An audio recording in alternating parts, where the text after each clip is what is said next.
নমস্কার বন্ধুরা, সবাই কেমন আছেন? আশা করছি সবাই খুব ভালো আছেন। ওয়ার্ল্ড অফ দেবশ্রীর নতুন একটি ব্লগে আপনাদের সবাইকে স্বাগত জানাচ্ছি। এই যে আজকে দিনটা হলো বুধবার। দেখুন এই যে গাছটা দেখেছিলাম না, সুন্দর ফুল ফুটেছিল বেগুনি কালারের, গাছটা না মনে হয় মরে গেছে, একদম শুকনো হয়ে গেছে। এই যে গাছটা দেখুন, ওদিকে গোলাপ ফুল গাছটা কিন্তু বেশ ভালো আছে, কিন্তু এদিকে এই গাছটা কেন এরকম হলো কি জানি। জল কিন্তু রোজ দিয়েছি, কেন এরকম হলো বুঝতে পারছি না। ওর আজকে হচ্ছে রেজাল্ট ছিল, ক্লাস 4 হলো। এই যে এটা হচ্ছে ওদের ক্লাস ফটোগ্রাফি, মানে ক্লাস 3-র ক্লাস ফটোগ্রাফি ওটা। তো সবার হয়েছিল মানে সবাইকে একটা করে কপি দিয়েছে আর কি, মানে 60 রুপিস করে নিয়েছে, সবাইকে একটা করে কপি দিয়েছে। ক্লাস 4 হলো, মানে ওর রেজাল্ট নিতে গেছি, মনে হচ্ছে যেন আমি আমার রেজাল্ট নিতে গেছি, এত টেনশন। ঠিক আছে, ঠিকঠাক হয়ে গেছে, কিচ্ছু হয় না। আজকে কিন্তু একাদশী, আজকে একাদশী। একটু এই যে ময়দা নিয়ে আসলাম, ময়দা এনেছি, আর এনেছি এই যে একটু সন্দেশ নিয়ে এসেছি, চাল ভাজা, আর হচ্ছে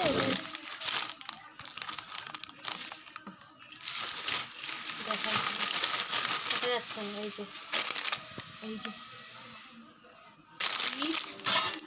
চিপস, জেমস, এই যে এটা নিলাম একটা, এই চাল ভাজাটা এই যে মাখাবে, সবাই খাবো আমরা।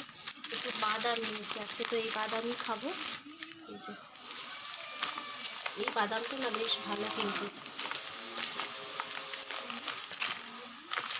এই যে ভাজা বাদামটা খেতে কিন্তু দারুণ লাগে। শসা টসা দিয়ে মাখবো, দেখি একটুখানি ময়দা মাখি। মা ছোটোটাকে খাইয়ে দিয়েছে, ওর খাওয়া হয়ে গেছে মোটামুটি সব, মানে অর্ধেক কাজ মনে হচ্ছে হয়ে গেছে, ওর খাওয়াটা হয়ে গেছে বলে। চলো দেখতে থাকো। হ্যালো বন্ধুরা, সবাই কেমন আছো? আশা করছি সবাই কিন্তু বেশ ভালো আছো, আমিও বেশ আছি। গলাটা এখন একটুখানি ঠিকঠাক হচ্ছে আস্তে আস্তে, কেননা খুব কাশি হয়েছিল, মানে প্রচণ্ড গলাটা ধরে গেছিলো, গলা ব্যথা ছিল। এখন একটু ঠিকঠাক আছে। দেখো বেগুন ভাজা বসিয়ে দিয়েছি, আর এখানে কিন্তু হচ্ছে আলু পটলের তরকারি। আর এমনিতে আজ একাদশী, মাদের জন্য এখানে রান্না করে দিচ্ছি আলু পটলের তরকারি, আর ওখানে হচ্ছে বেগুন ভাজা হচ্ছে। আর মারা বললো আজকে হচ্ছে খিচুড়ি খাবে, সেই মেয়েদের জন্য করতাম আলাদা, তো মারা বললো আমাদেরও তাহলে একসাথে খিচুড়ি করে দাও, চল তাহলে একসাথে খিচুড়ি হোক। তো তাহলে ভালো কথা, বেশি তরকারি তো করতে হবে না তাহলে খিচুড়ি হলে, আর এমনি তো একাদশীর দিন বেশি তরকারি হয়ও না। আর দেখতেই পারে সকালবেলা গেছিলাম হচ্ছে মেয়ের স্কুলে, মেয়ের রেজাল্ট ছিল, তো এসে এই রান্নাগুলো করে নিলাম। আজকে বেশি কিছু শ্যুটই করতে পারিনি ভিডিও। এই দেখো সন্ধেবেলা উঠেছি, এটা সন্ধেবেলার ভিডিও। দুপুরবেলা খাওয়া টাওয়া সব কিছু কমপ্লিট করে ঘুমোনো টুমোনো কমপ্লিট হয়ে গেছে। এই যে সন্ধেবেলা, সন্ধে দেওয়াও হয়ে গেছে। ছোটো মাকে নিয়ে নিচে যাব, এবার হচ্ছে চাটা করব, ওর খাবার করব, চা করবো। আর এখানে দেখো বড় মা হচ্ছে পড়তে বসেছে, আন্টি আসবে, আন্টি কাজ দিয়ে গেছিলো, সকালে করেনি, সকালে অনেক দেরি করে আজকে উঠেছে বলে। তো ওই মানে দুধ খেতেই তো তার 8 ঘন্টারও বেশি সময় লেগে যায়, ঠেলতে ঠেলতে বকতে বকতে। তো ওই তখন করেনি, তারপরে তো উঠে খেলতে চলে গেলো, 11টা বেজে গেল। এই দেখো এখন সন্ধ্যাবেলা কাজ করতে বসেছে, আন্টি আসবে খানিকক্ষণ পরে। আমরা এখানে চা নিয়ে মেয়ের খাবার নিয়ে বসে পড়েছি। ওকে আগে খেতে দিয়ে দিয়েছিলাম বড় মাকে, তো ওর খাওয়া হয়ে গেছে, ওর আন্টি কাজ করছে। ও খিদে পেয়েছিল, আগে খেয়ে নিয়েছে। এখানে আমি আর ছোটো আমার বুবুন বসেছি খাবো। দেখো ও চায়ে বিস্কুট ডোবাচ্ছে, দেখো দেখো দেখো, ওই ডুবিয়ে একটুখানি চাটবে, একটুখানি এক কামড়েরও কম একটু নেবে, নিয়ে ব্যাস ওই রেখে দেবে, আর খাবে না।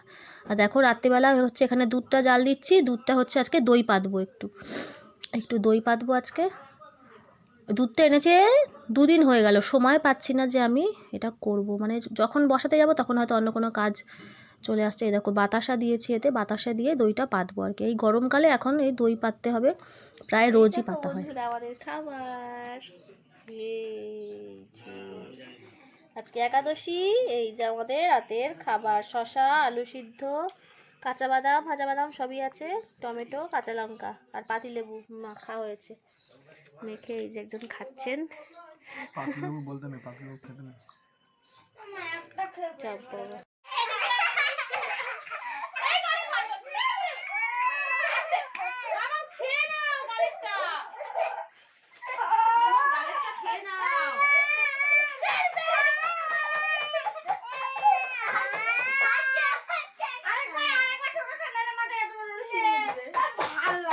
খেলবো না, যা কি হলো, মাথায় ঢোকা লেগেছে, এই রেস্টটা আস্তে উপরে মিষ্টু পড়ে এই রেস্টটা ধরে দেখো এদের কাণ্ড দেখো, আমার ছোটো মাকে খাওয়াচ্ছি আমি, ওই যে দিদিদের সাথে খেলা করছে আর ও খাচ্ছে। আজকের মতো বন্ধুরা তাহলে ভিডিওটা এখানেই শেষ করলাম। সবাই খুব ভালো থাকবেন, সুস্থ থাকবেন, দেখা হচ্ছে পরের একটি ব্লগে। আজকের মতো এখানেই, নমস্কার।